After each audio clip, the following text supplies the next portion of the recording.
Hi, everyone. Welcome to the 8th episode of Genealogy Pep Talk, a podcast. My name is Suzanne, and I'm a library specialist with Arapahoe Libraries here in Colorado. I usually have two friends with me who are my fellow co-hosts of this podcast. There is Cindy, a library specialist, and Katie, a reference librarian. Katie's not here today. She might have won the lottery. Who knows? Not sure. Anyway, hi, ladies, or rather, hi, lady. Hi, lady. This podcast is about gathering some tips and tricks for your family search journey for whenever you get stuck on searching for an ancestor, because it does happen. We also share with you some of our own experiences, anecdotes, and stories in researching our own families. And speaking of families, we have a special guest star. His name is Tim, and he is a fellow staff member with us at Arapahoe Libraries, and he works in the HR department. And he's going to share some stories and some other delicious genealogy adventures with us today.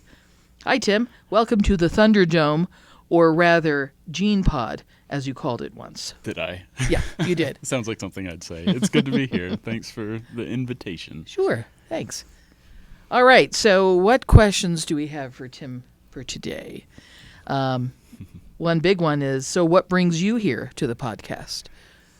I love genealogy. I love family history and the stories that can be unearthed and sometimes not unearthed. I like the process of digging and turning over stones and seeing what's under them and what connects with what. And it's just been a really fun process. I'm fortunate to have pretty well-documented family history by others in my family who share an interest in it, and I've been learning things and making new connections and contributing to it along the way, and it's just been really enjoyable. Nice. Excellent. That's the kind of person we like to have here in the genealogy world. In the hot seat. That's true. Yeah. And then, Tim, you come from like the mecca of genealogy records. So is that what got you started, or explain that? It is. I grew up a member of the Church of Jesus Christ of Latter-day Saints, which I will abbreviate into Mormon, even though that's kind of not what they're currently asking for. I just find it to be a lot easier and more reflective of all the different expressions of Mormonism instead of the one big main church in Salt Lake City, which I grew up a member of. I grew up just down the street from the Granite Mountain Vaults in Sandy, which are a series of tunnels that are blasted into a big granite face in Little Cottonwood Canyon. And a network of about 8 tunnels go into the mountain about 600 feet. And it's in those vaults that the church stores 2.4 million rolls of microfilm, and Wow. That's the bulk of the genealogical records that the church has that members refer to, use, contribute to in the creation of their own family trees. So growing up just down the street from that always made me curious about what's going on in there, because it's very protected. It's not secretive, but it's very protected. Access is restricted to it. But when I was in high school, I had the opportunity to go with my father into the vaults because his company was changing the cooling system in there because they had begun the process of digitizing all of those rolls. And that required computer systems that took pretty massive cooling. And one day he put a hard hat on me and said, you can get behind any closed door if you have a hard hat and a set of plans. So let's go. And so we went up there and were given a tour of these vaults, which, like I said, is just this interconnected series of tunnels with thousands upon thousands of drawers, little drawers. You pull the drawer open and there's just box upon box of microfilm rolls. So kind of like a giant card catalog for people who remember going to the library before computers. Wow. Billions of genealogical records on these rolls and millions of sheets of microfiche. So microfilm, microfiche, lots and lots of records there. Wow. That is the mecca. It's amazing. Yeah. So why did they? Do you have any idea why the church ended up starting all of this and how it grew to be so big? From day one in Mormonism, genealogy records, family history has been very important. In 1830, when Joseph Smith founded the Mormon Church, among the first scriptures he translated, received, wrote down, was one that said, "Among you a record shall be kept." And that's been interpreted over time to mean it's very important to keep a journal. It's very important to know your heritage and to be a contributor to a larger system than just yourself. The family structure is like the most important thing within the LDS Church. Add to that a doctrinal belief that families existed before this world and will exist after this world. So it's very important to members of the church that they basically map out the human experience, who's who lived when, so that members can then take those names to the temple and by proxy go through those ordinances for them. And in doing so, it gives people who are no longer living the opportunity to make it into the afterlife. My intention in talking about it is to do so respectfully, even though I don't necessarily share the beliefs. I'm fascinated by the cosmology and the motivation behind it. But how did it go from just LDS folks to just the billions of records that they have in there? Family Search is owned by, or it's run by the LDS Church, and there's just jillions of records on there that all of us can go in and look up regardless of our background. So do you know how that kind of translated? Yeah, so the members of the church feel this duty to conduct these ordinances for those who are no longer living, and there's this added benefit of making these records available to all of us so that we can answer questions about our own families, answer questions about our own origin. Hopefully, that's one of the fun things that we do in genealogy is try to uncover stories and make connections. So it's got that like doctrinal duty, I'll call it, but it's got this like cultural purpose to it. So I have this mission to uncover these stories and make these connections, and it really builds on itself. So it's not hard to get hooked once you get started, and it's a commandment for us to do this, but it's an easy one to follow if you're a library type person and are interested in research. So it's become this kind of it's got this critical mass behind it. People like my grandmother, for example, spent the better portion of her sunset years doing name extractions. So people in these vaults are scanning these films, and people like my grandmother, and they call that indexing when they're scanning the films. Right. And then my grandmother is doing extractions. So she'll look at the digitized records and read the handwriting from death certificates, census records, ship consists for people who have immigrated. Yeah, and that is so not easy. That is because we have talked many times before that, so it depends on the person and if they had good handwriting. And, old-fashioned handwriting is different than today's, where our kids can't even read cursive. I just had that earlier talking to someone, and they said, boy, I can't read that. And they were younger because they're not experienced in that. Yep. So that's kind of good that there are folks who are doing that and extracting those names and indexing. And you have to give them a lot of respect because that's probably a very time-consuming job. But it's probably passion. Yeah, it's passion. It's passion, and for people like my grandmother, it's a calling. It's not just a hobby, but it's a spiritual endeavor. So I have been fascinated with Mormonism and the LDS Church, and I think it started when I started my own genealogy, and I went to a family history library, and I had their volunteers who were fantastic, and they helped me. And I didn't have a computer at the time, I was cheap. Remember, I'm cheap, and I didn't have Wi-Fi. That's what it was. And so I utilized their computers and their ancestry and all that in that little library. And then, just talking to the volunteers, and they were very helpful and educated me and, on genealogy and very small dose of the history of Mormonism. But it's kind of funny because you just go in and that library and the restroom is basically all you can use. You can't go beyond a certain point. And I remember there was, that the double doors, and that I guess went into the sanctuary. Or Where is this? Is this it was Colorado? Lakewood. Oh, great. Okay. Yeah, so Lakewood went off of Highway 6. Okay. Oh, I didn't know there was yeah. one. I thought you were talking about the giant one in Salt Lake. No, this is itty bitty one. So you're describing a stake center, and in those family history mini libraries, they can order those microfiche and microfilm records, or you can access the Family Search database there. And those buildings are open to the public, really the whole building. It is, okay.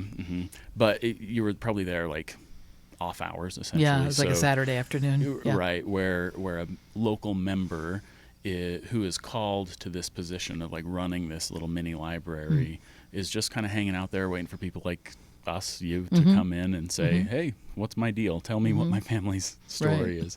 And then they would tap into these archives.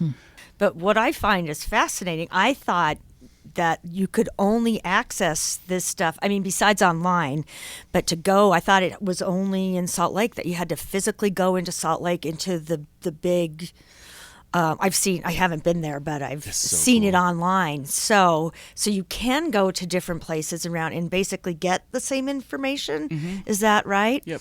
You can find a local stake center, talk to the person who's calling. They call it a calling, which is like an assignment, essentially, to run that library, and they'll help you out with that. But if you get the chance to go to Salt Lake, to the main family history library downtown, it's super cool, and it's teeming with people, older folks, retirees who go on missions to Salt Lake to assist people in their family history, are just hanging out there waiting for curious people to come in, and there's really no ulterior motive. I know that people, sometimes myself included, like to ascribe an ulterior motive to this, of like they really just want your data, they want your names, but it's like passionate people who want to help. Connect you with your family history, spark a curiosity, to turn your heart to your Father, which is that's a biblical scripture that the church uses to explain kind of this interest too. It's a scripture from Malachi, I think, in the Old Testament, where the children will turn their hearts to their fathers, and the fathers will turn their hearts to their children, and so there's just this like familial interest in figuring out who we are. Wow. So anyone can just walk in there and just start talking to a person. Yeah. Wow. It's a ton of fun. That sounds like a lot of fun. Yeah. And just think, it's just people like us. I mean, not religiously or spiritually, but it's people who have this passion for genealogy. That's a lot of people.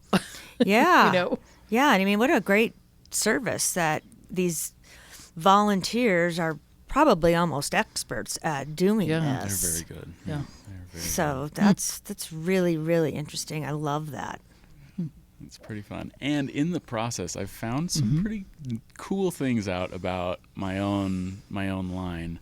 And before I launch into a story or two about some things that I've learned about my family, I do want to say, like, having access to these records is wonderful, but having the ability to plug into a family line is a generally privileged thing. There are so many people who don't know where they came from. It makes me emotional to think about, but I get that. So many people who have so many question marks around their family history. And I recognize how fortunate I am to have not only access to these materials, we all have access to these materials, but something to plug into has been really special for me, and I recognize that that's not available to everybody whose family line is fractured or has trauma in it, or was impacted profoundly by slavery, the Holocaust, etc. So that's always in the back of my mind when I'm doing family history. So, Well, thanks for saying that. oh yeah, Yeah. for sure. Appreciate that. What I was going to say is that, but my parents took me, and we went, and as a tourist, went and saw Mormon Tabernacle Choir, and they just happened to be rehearsing, so that was quite something to see and hear. And because I remember as a kid, I was like, "Whoa, this is big time and big sound, big place, big feeling." So that was kind of neat. And one of these days, I may get back there, and as an adult, an older adult now, more wise. Yes. That's such a thing. We hope. And then do some research that way. But what I did find, and I'm kind of interested, and I want to perhaps pursue, is that, like we can do here at Arapahoe Libraries, patrons can ask for Ask a Librarian session, which is 30 minutes. Well, at the Family History Library, they provide the same service, 30 minutes, to work on your genealogy. So Yeah, that sounds great, because Tim, you were mentioning about, the access, but it's not just about the access, because you kind of have to know your way around this stuff. So you're getting the access plus the expertise. Right, and the process is open to anybody and to be a service to people. And the missionaries that you work with when you go to that Family History Museum in downtown Salt Lake, the Family History Library in downtown Salt Lake, they're just the most friendly people. They're so fun to chat with. And it's easy, well, it's been easy for me because Mormon family history isn't always a tree. Sometimes it's a wreath, if you know what I mean. So there's a lot of connections to be made, and it's easy for me to walk in there and be like 20 minutes into a conversation only to realize that I've got this common ancestor with this volunteer who's been helping me, and that's always a fun discovery. When they were digitizing the records, which began in the 90s, I want to say the late 90s, they ran into this issue where they plugged these rolls of microfilm into these scanners, and the algorithm was set to take a photograph of the beginning of a frame. Whenever it recognized a new page scrolling into view, it would snap a photo of that image.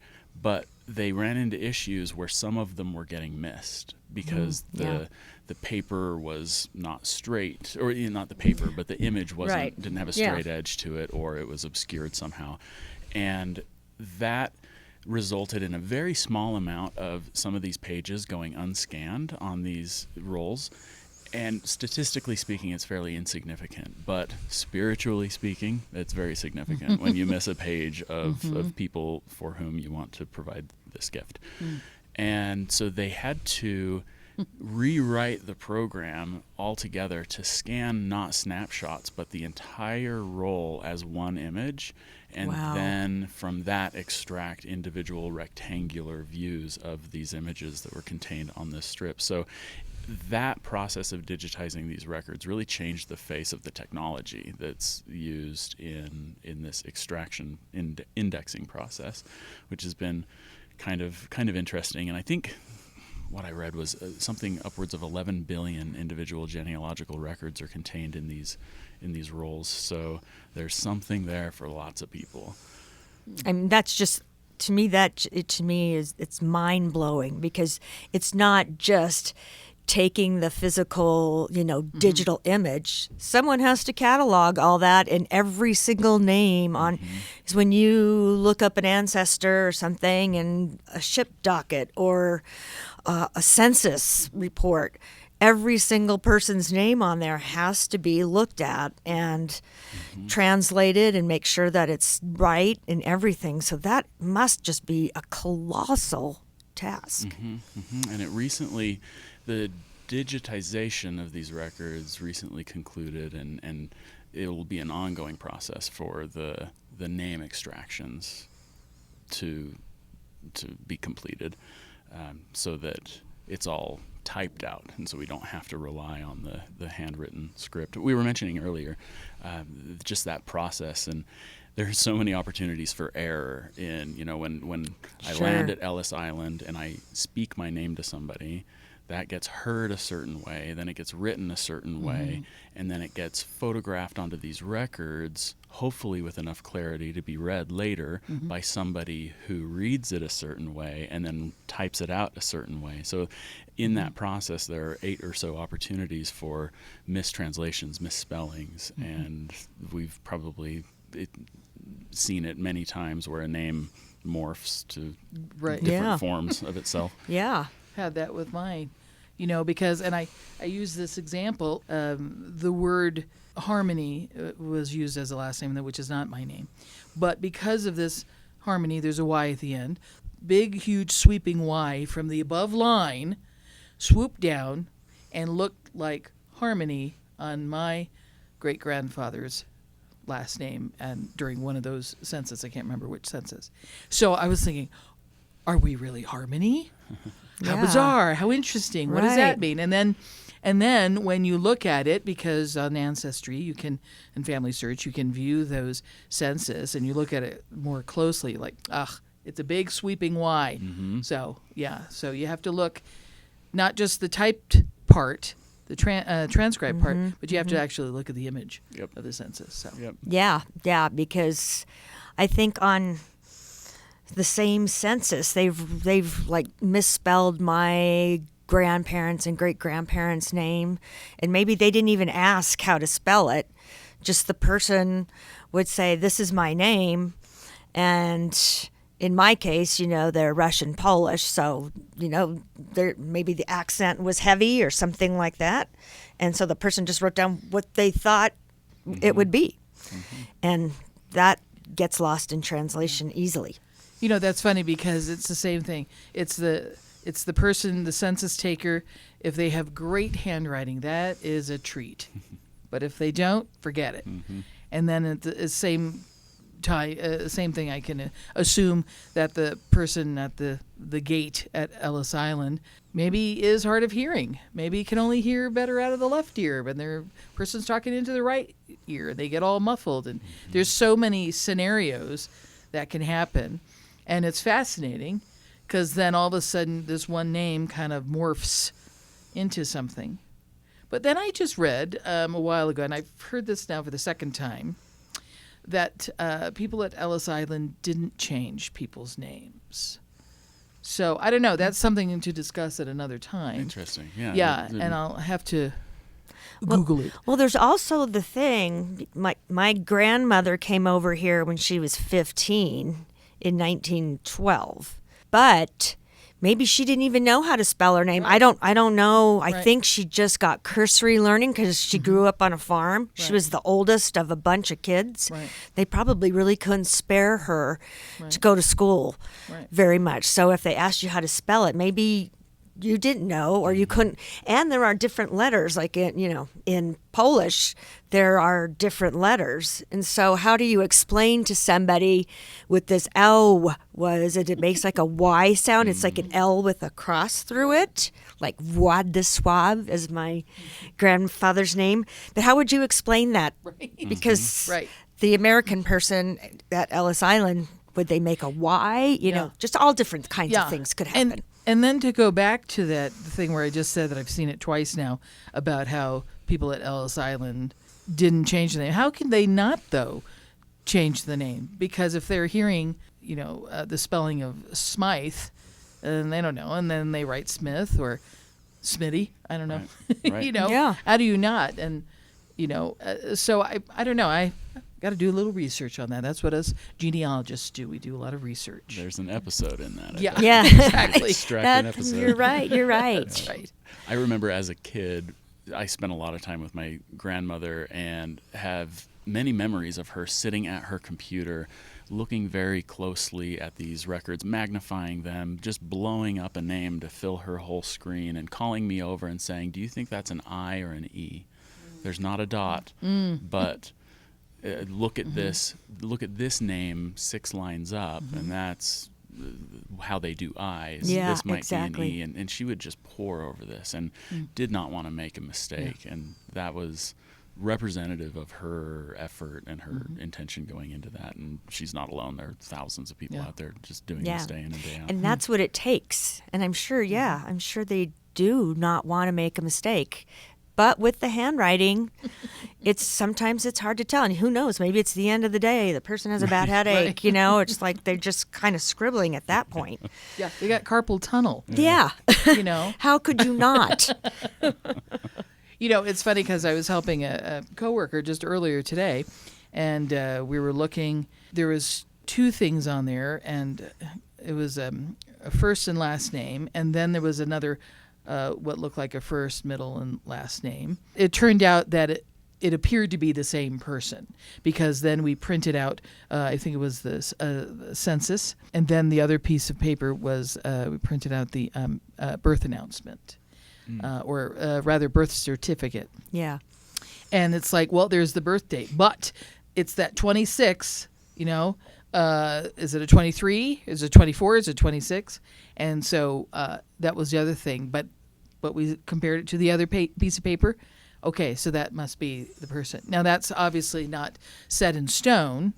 It could be different, probably 95% that's the same person. And that's the other thing. I know in genealogy, you do have to provide that evidence, and you have to have at least 3 things to reflect that that's the same person. Yeah. Birth certificate, death certificate, marriage license, census, all these kinds of things to make that official. That's one of the most enjoyable aspects of family history and genealogy for me, is the conversation that takes place between strangers on Family Search, the app and program run by the Church of Jesus Christ of Latter-day Saints. I like to think of Family Search as Facebook for dead people. You've got access to photos. You can upload journals and read journals, and it's just this really interesting network to plug into and contribute to as things are found. I found a record that it wasn't necessarily a new record, but the connection hadn't been made on Family Search of my great-great-great-grandfather's polygamous marriage to another woman, and I plugged that in on Family Search, and it started a conversation between me and some distant cousins that I've never met before, who didn't really want that to be part of the record, but also understood the importance of accuracy. And so they were more wondering about my intentions by making that link. And so it just made for an interesting conversation. And I said the link is staying because the marriage was It is what it is. Yeah. It is what it is. And that's the thing. It's like you can't, with a lot of things that happen nowadays, this is 2023. It's like, we get it. Convenience, whatever, whatever the case is. But boy, in the olden days, everything was hushed tones and no, you can't talk about it and everything. And now we're just like, whatever, it's happenstance. This is what it is. So it's kind of nice that in a way we've kind of matured in that way. Because now, boy, we just talk about everything. Yep. Everything's all yakety yak. It's all out there. It's all out there. It's all hanging out. But in the olden days, because I know I have that in my family, it's like, shush, don't talk about anything. And it's like, okay. But, is it a matter of convenience? Was it a matter of trauma? Was it just like a ne'er-do-well, Yeah, and that was shameful, and so shameful. But it's like, well, you just... now you just want to deal with it and just like, okay, but it's no one's fault. There's no one to blame. It's just the times, and the times have changed. Yeah, it adds spice to your family tree, a little spice. I kind of like that. Yeah, spicy tree. How far back have you actually traced your family? As you're asking that, I'm on Family Search, the app on my phone right now, clicking back and back and back in my patrilineal line. And it goes back to Sir Walter de Cory in the year 1281. Oh, my goodness. Yeah. Wow. And that's that's fantastic. I am related to the Silas Cory, who was pressed to death by rocks in Oh. the Salem man. witch trial. That kind of stuff is cool. Not for the person who's experiencing that, but for the genealogist. Because I always get real excited. It's like, oh my gosh, this wild thing that has happened. And of course, at the time, it is not the greatest feeling for No, that it's person. not. But I'll tell you, as a genealogist, it's that find. It you is. know, Yeah. That It is. detective work, as I've Yeah. always said. Well, what I always say is someone's got to be related to that person, you know? Yep. Giles Corey, I think I called him Silas. Giles Corey, pressed to death, Wow. it says on his tombstone. I'm still wanting to know about this polygamy. I'm fascinated by it. So my father's line connects directly to Joseph Smith. My great-great-great-grandfather, Howard Corey, and his wife, Martha Jane Knowlton Corey, were very connected to the Smith family. Howard lived in Joseph and Emma's house for a period of time in Nauvoo, Illinois, where he was a school teacher and taught Joseph Smith's children. And my great-great-great-grandmother, Martha Jane Knowlton Corey, his wife, was just a prodigious writer, and she wrote everything down, and she wrote every sermon down that she heard Joseph Smith deliver. And some of his sermons are only available in her handwriting. So she was a very instrumental scribe in early LDS church history. And this is taking place around the time when Joseph Smith received the revelation of plural marriage being a necessary tenet of the church and step towards eternal progression, however you want to frame it. And it didn't go so well. Like, a lot of people were not a fan of it. Polygamy was ultimately the reason of Joseph Smith's murder. So what happened to those journals? Howard and Martha's journals are in the Special Collections Department of the Harold B. Lee Library at BYU in Provo. Wow. Okay. Nice. It's cool. It's Yeah. very cool. They're open to research, but they kind of run you through the gauntlet to go into the special collections and Right. and get them. But I've been able to, because I can demonstrate ancestry. Right. So I spent a lot of time at that library going through those journals. It's very cool. A lot of it's mundane stuff. Yeah. Martha would write the weather, and she would Right. write what she's foraging for wild onions, and Oh. and what she's doing. She was a fascinating character, though. bet. She made whiskey. She was a distiller. She made a product she called liquid lightning oil, Oh. which would cure a sick calf or stop an assailant in his tracks. Oh, okay. Wow. I That's- wonder what's in that. I know. So she was writing the words of Joseph Smith. She was distilling all of this stuff. They arrived in Utah, so they immigrated across the plains with the main pioneer companies. They arrived in Utah in 1850, and something interesting, if I back up a little bit, so they're very connected to the Smith family. Joseph Smith was murdered in 1844, and Lucy Mack Smith, who was Joseph's mother, asked Martha, my thrice great grandma, to serve as scribe as Lucy recounted her family history, because among you a record shall be kept. And so Lucy, Joseph's mom, who was ailing in 1844, around the time of Joseph's death, couldn't write her history. She was kind of weak of mind at that point, it's described. And so Martha sat with her for the winter of 1844 into 1845 and wrote what Lucy recounted as their family history. And the intention there was to create a book to inspire younger generations of church members. Well, with that, lightning elixir, The liquid lightning oil. Yeah. liquid lightning oil. Sounds like some kind of Red Bull product or something. Or a little help in the old journaling, right? Yeah.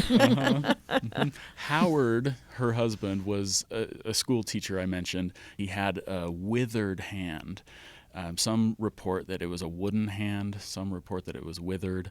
Joseph Smith's son wrote about his hand and said that it was covered in cork. So he had something up with his hand.